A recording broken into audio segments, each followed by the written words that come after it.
आपण बघणार आहोत की समजा आपला अ, दिवस जर प्री प्लॅन्ड नसेलच मुळात, तर आपल्याला काय काय अडचणी येऊ शकतात आणि तो प्री प्लॅन बनवण्यासाठी आपण काय करू शकतो.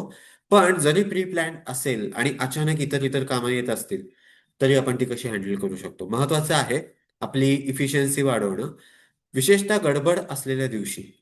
जर एखादा दिवस नॉर्मल आहे, की भरपूर वेळ आहे, कामं कमी आहेत, तर आपल्याला काही स्पेशल स्किल्सची गरज नाही पडणार. पण असे काही दिवस असू शकतात किंवा असतातच, ज्या दिवशी काम भरपूर असतं, पण वेळ थोडासा असतो. आता या ठिकाणी आपल्याला आपल्याला काय गणित करायला पाहिजे?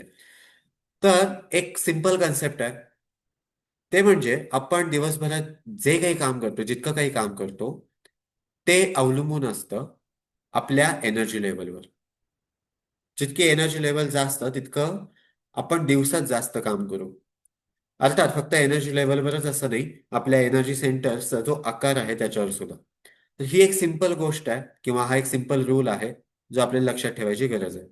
आपण जे काही करू ते अवलंबून आहे आपल्याकडे किती एनर्जी आहे, आपली एनर्जी सेंटर्स किंवा चक्र किती मोठी आहेत आणि एनर्जीची क्वालिटी कशी आहे. जितकी एनर्जी जास्त, तितकं आपण जास्त काम करू. पण याचा अर्थ काय? जास्त काम म्हणजे काय? 14 तास दिवसातले, 18 तास, 24 तास. पण जरी 24 तास केलं तरी त्याच्यानंतर काहीच लिमिट नाही.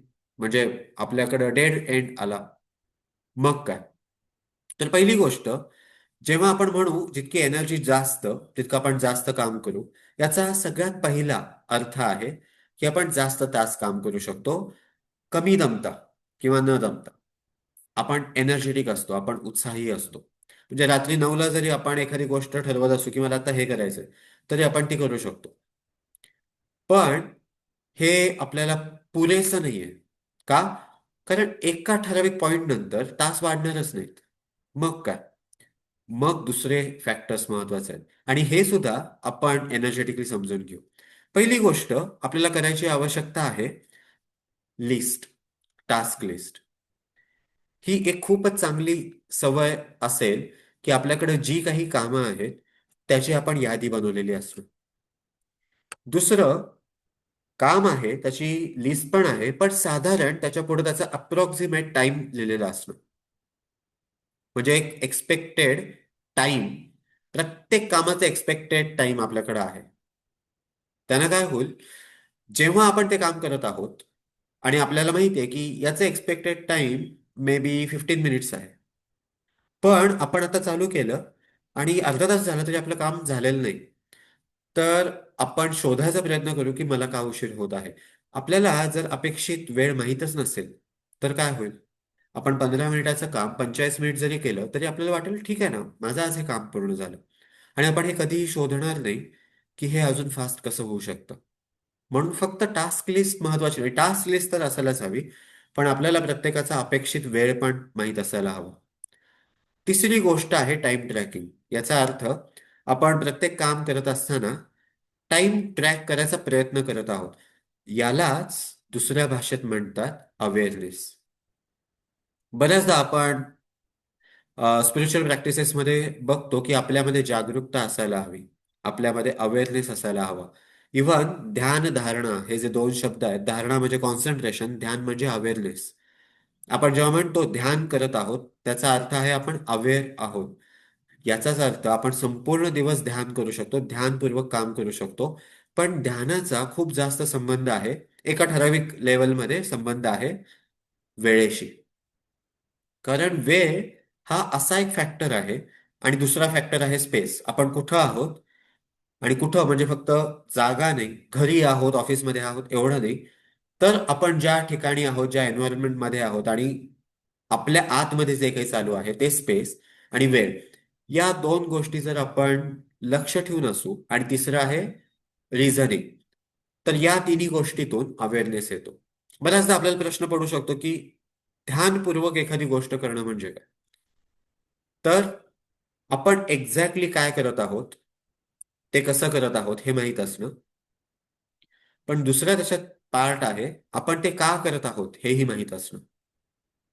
आणि या दोन गोष्टी साध्य करायला वेळ, जागा किंवा स्पेस आणि रिझनिंग या तीनची गरज असते. म्हणजे थोडक्यात आपण जे काही काम करतो त्याच्यात आपण टाइम ट्रॅकिंग करू शकलो जितक्या काही प्रमाणात, तर आपल्याला खूप जास्त मदत होती. इव्हन एक आपण एक्झाम्पल म्हणून घेऊया. समजा आपण स्टडी करत आहोत किंवा पुस्तक वाचत आहोत. साधारण 10 पानं आपण समजा दिवसाला 20-30 पानं वाचत असू, तर 10 पानं तुम्ही एक एक्सपेरिमेंट म्हणून करून बघा की 10 पानं अशीच वाचायची. पण 10 पानाच्या सुरुवातीला एक स्टॉपवॉच लावायचं, 10 पानं झाली की स्टॉपवॉच बंद करायचं आणि वेळ बघायचा. पण 11व्या पानापासून प्रत्येक पानासाठी स्टॉपवॉच लावायचं.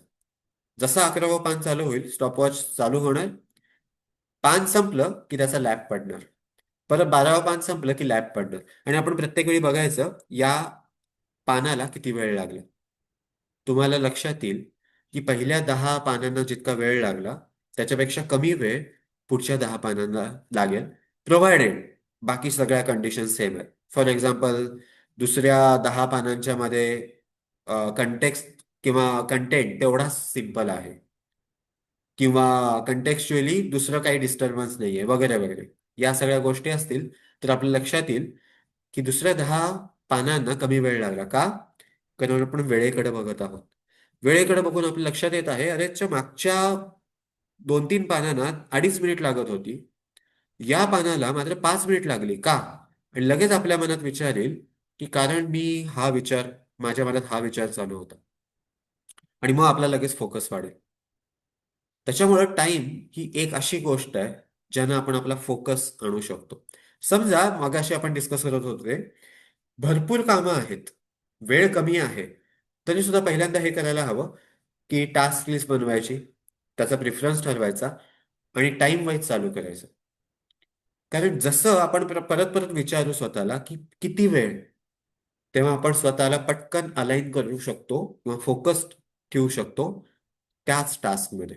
समजा अशा वेळेला एखादा अनइम्पॉर्टंट कॉल आला आणि भलेही तो आपण अटेंड केला, तरी जेव्हा आपण टाइम ट्रॅक करत आहोत तेव्हा आपल्या मनात प्रश्न येईल की अरेच्या इथं वेळ कुठे गेला. माझं हे काम 4-5 मिनिटाचं होतं पण मी 15 मिनिट काय करत आहे. आणि मग आपल्या लक्षात येईल की आपण बिनकामी बोलत होतो. आणि पुढच्या वेळेला जेव्हा असाच अनवॉन्टेड कॉल येईल तेव्हा तो कट झालेला असेल ऑटोमॅटिकली. म्हणून टास्क लिस्ट, त्याचा एक्सपेक्टेड टाइम आणि टाइम ट्रॅकिंग या तीन गोष्टी खूप महत्वाच्या आहेत.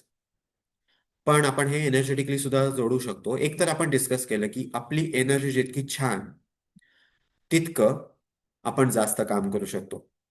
पण ठराविक आपल्या शरीरातली चक्र अशी आहेत जी या गोष्टी सहज मॅनेज करतात. बऱ्याचदा आपल्या लक्षात येईल जेव्हा आपण या गोष्टी इम्प्लिमेंट करायला चालू करू तेव्हा आपण खूप कन्फ्युज्ड होऊ, आपण विसरूनच जाऊ. आपण एक टाइम लावला पण 2 तासांनी लक्षात येईल की आपलं एक काम नाही, आता वेगळंच कुठलं तरी काम चालू आहे जे लिस्टमध्ये पण नाही, पण आपण टाइमकडे पण बघितला नाही. याचा संबंध आहे आपल्या डोक्याला कनेक्ट असलेल्या एका चक्राशी. कारण त्या चक्राचा आकार जर मोठा असेल तर आपोआप आपण टाइम ट्रॅकिंग करू शकतो. आपोआप आपण टास्क लिस्ट बनवू शकतो आणि तो प्रिफरन्स फॉलो करू शकतो. त्यासाठी आवश्यक आहे ते पर्टिक्युलर चक्र मोठा असण्याची. तसंच आपल्याला जर कामाचा स्पीड वाढवायचा असेल तर कशाची आवश्यकता आहे? आपण तिथं ज्या छोट्या छोट्या गोष्टी आहेत त्या बारकाईनं बघणं, पण त्याच वेळेला पटकन बघणं. त्याच्यासाठी दुसरं एखादं चक्र काम करतं. अजून आपल्याला हेही यायला हवं की आपल्याकडे एवढी कामं आहेत, पण त्यातली ही एवढी कामं दुसरा एखादा व्यक्ती करू शकतो. पण त्यावेळेला ते सुचायला हवं की चला या व्यक्तींना आपण हे काम ठरवून देऊ, त्यांना पण आपण सांगू की इतक्या वेळात व्हायला हवं आणि आपण त्यांचा फॉलोअप पण घेऊ. फॉर एक्झाम्पल 4 तासांनी त्यांना विचारू हे झालंय का. एवढ्या सगळ्या गोष्टी केल्या त्याचा अर्थ काय? आपल्या दिवसातले तास वाढले. पहिले तास वाढवले आपण एनर्जी लेवल वाढवून, दुसरे तास वाढवले आपण आपल्या टास्क लिस्ट बनवून, मग आपण काम वाढवलं किंवा तास वाढवले आपल्या दिवसातले आपले डिटेलिंग वाढवून आणि त्याचा स्पीड वाढवून, मग आपण तास वाढवले इतरांना मॅनेज करून. आणि याच्यापेक्षाही जर जास्त आपल्याला छान किंवा भारी काम करायचं असेल तर महत्वाचं आहे क्राऊन चक्र. कारण क्राऊन चक्र, बरं हे बऱ्यापैकी थेरॉटिकल उदाहरण असेल, कारण आपलं क्राऊन चक्र इतकं मोठं असणं की आपल्याला पटापटा गोष्टी समजत आहेत, हे थोडंसं पूर्ण दिवसासाठी, दिवसभरासाठी प्रॅक्टिकल नाहीये. हा, दिवसातले काही गोष्टी अशा असतील जिथून आपल्याला पटापट इंट्युशन्स येत असतील, आणि इंट्युशन हे फक्त क्राऊन चक्रातून येतात. त्याच्यामुळं जर आपलं क्राऊन चक्र खरंच मोठं असेल तर काय होईल, आपल्याला काही गोष्टी पटकन समजतील, अरे इथं काहीतरी गडबड आहे, किंवा हा प्रॉब्लेम असा नाहीये, या पद्धतीने सॉल्व्ह करायला हवा. जर क्राऊन चक्राशिवाय आपण ते काम करत असू तर आपल्याला त्याच्यावर बराच विचार करावा लागेल, बरेच इकडचे तिकडचे नियम पडताळून पाहावे लागतील, मग आपण त्याच्यावर काम करू शकू. पण जर आपण क्राऊन चक्र सक्रिय ठेवत असू तर आपलं काम फास्ट होईल. बऱ्याचदा तुम्ही हे कधी कधी स्वतःच्या बाबतीत पण अनुभवाल, किंवा इतरांच्या बाबतीत, की कधी कधी आपण किंवा आपले सहकारी लॉजिक वापरत नाहीत. एका ठराविक पद्धतीचं काम असेल आणि ते पण सगळं स्पून फिडिंग असेल तर ते सहज करता येईल. पण तिथं खरंच काहीतरी इनोव्हेटिव्ह करायचं असेल किंवा अंडरस्टँडिंगची गरज असेल तर एकदम मागं पडतं. याचा संबंध आहे इथल्या सगळ्या चक्रांशी. अजून एक आपण ऑब्झर्व करू शकतो, आपण ठराविक काम करताना खूप स्लो करत आहोत. फॉर एक्झाम्पल, आपण ऑफिसमध्ये आहोत, ऑफिस मोठं आहे आणि इथून तिथं जायचं आहे, पण आपला चालण्याचा स्पीड कमी आहे. पण काही व्यक्ती एकदम फास्ट तिथं जातील, तिथं जे काही काम आहे ते करतील, पटकन फास्ट येतील आणि परत आपल्या जागेवर बसतील. किंवा कम्प्युटर ऑपरेट करताना काही व्यक्ती एकदम फास्ट ऑपरेट करतील, काही खूप स्लो ऑपरेट करतील. याचा सुद्धा संबंध आहे आपल्या अ, परत एका चक्राशी. ते चक्र जर आपण क्लीन करून एनर्जाइज करत असू तर आपण फास्ट काम करतो, आपल्या मुवमेंट्स फास्ट होतात आणि परत अजून तास वाढतात. तर थोडक्यात आज आपण एक्झॅक्ट टेक्निक्स नाही, पण एनर्जेटिक ऍस्पेक्ट बघितला की आपण आपल्या कामाचा स्पीड, कामातला फोकस आणि कामातली क्वालिटी कशी वाढवू शकतो. अर्थात जर तुम्ही प्राणी किलर असाल तर तुम्हाला या चक्रांची ऑलरेडी माहिती आहे. फक्त करायची काय गरज आहे, काम सुरू करताना 10 मिनिटाचा वेळ घ्यायचा, पटापटा या चक्रानं क्लीन करायचं, एनर्जाइज करायचं. एनर्जाइज केलं म्हणजे फुल बॅटरी चार्ज केल्यासारखं, काम फास्ट होईल. मध्ये समजा परत वाटलं की आता स्लो डाऊन होत आहे, तर परत एकदा थोडंसं क्लीन करायचं, हार्डली काही सेकंद लागतील, एनर्जाइज करायचं, हार्डली एखादा मिनिट लागेल, आणि आपण फास्ट काम करायला चालू करू. आणि दुसरं, हे तर आपण करू शकतो चक्रांच्या बाबतीत, पण मेडिटेशन ऑन ट्विन हार्ट्स विशेषतः काम सुरू करायच्या आधी. त्यानं काय काय होईल, एक, कालचा स्ट्रेस, सकाळपासून काय घडलं त्याचा स्ट्रेस, काल झालेल्या भांडणाचा त्रास, हे फ्लश आउट होईल. त्याच्यामुळे डिस्ट्रॅक्शन कमी झालं. दुसरं, जेव्हा आपण मेडिटेशन ट्विन हार्ट्स करतो तेव्हा आपला ऑरा फारच मोठा होतो. त्याच्यामुळं आपण मगाशीच बघितलं की दिवसाचं काम करायला आपण जर एवढा ऑरा घेऊन काम करत असू, पण त्याच्याऐवजी एवढा होत असेल, याच्यापेक्षा खूप जास्त मोठा होतो मेडिटेशन ट्विन हार्ट्स करताना. पण एवढ्याचा जरी एवढा होत असेल तर आपल्या कामाची क्वालिटी आणि क्वांटिटी किती पटीने वाढलेली असेल. शिवाय आपण क्राऊन चक्र मोठं करत आहोत, त्याच्यामुळे आपल्याला इंट्युशन्स येण्याचे चान्सेस वाढले. म्हणजे एखादी चूक घडायच्या आधी आपण ते आयडेंटिफाय करू शकतो. किंवा एखादा प्रॉब्लेम समोर आला, पण आपण इंट्युशनली काम करत आहोत, तर सोल्युशनकडं जरा फास्ट जाऊ शकतो. आणि आपला मेंदू चार्ज होतो, मेंदूला कनेक्टेड चक्र चार्ज होतात. त्याच्यामुळं डायरेक्ट नाही, पहिल्या मेडिटेशन 2 आवर्स नंतर नाही, पण स्लोली ग्रॅज्युअली काही प्रॅक्टिसेस नंतर आपली इंटेलेक्च्युअल कपॅबिलिटी वाढते. बऱ्याचदा अशा वेळी लक्षात येईल की दुसरा एखाद्या व्यक्ती का त्याला पटकन समजत नाहीये, हा आपल्या समोर सगळ्यात मोठा प्रश्न असेल. कारण आपल्याला एखादी गोष्ट एकदम फास्ट समजेल, दुसऱ्याला मात्र ती 3-4 वेळेला समजावून सांगावी लागेल. हा फरक आहे मेडिटेशन ट्विन हार्ट्स जर आपण रेग्युलरली करत असू आणि आपण करत नसू तर. किंवा स्लगिश वाटणं, जर आपण मेडिटेशन ट्विन हार्ट्स करत असू आणि काम करत असू तर आपण खूप एनर्जेटिक असतो. पण जर करत नसू, आपली चक्र छोटी छोटी आहेत, एवढी एवढीशी, तर काम करणं एकदम स्लो असतं.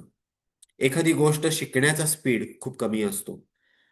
जर आपण with meditation on twin hearts आणि विथ चक्र क्लिनिंग आणि एनर्जायझिंग जर शिकत असू तर फास्ट शिकून होईल. जर विदाऊट एनर्जी ऍस्पेक्ट शिकत असू तर स्लो शिकणं होईल. म्हणून एनर्जी ऍस्पेक्ट खूप महत्वाचा आहे. ठीक आहे. आता आपण मेडिटेशन ट्विन हार्ट्स करणार आहोत, पण आपला विशेष फोकस असेल आपली कार्यक्षमता वाढवण्यासाठी. हं? त्या रिलेटेड थोडंसं आपण क्लेन्झिंग करू. त्या रिलेटेड ठराविक एनर्जीज पण आपल्या वेगळ्या चक्रात टाकू आणि त्याबरोबर मेडिटेशन करू. रेकॉर्डिंग न लावता आपण मॅन्युअली करूया, जेणेकरून थोडेसे त्याच्यात बदल करून घेता येतील. ठीक आहे.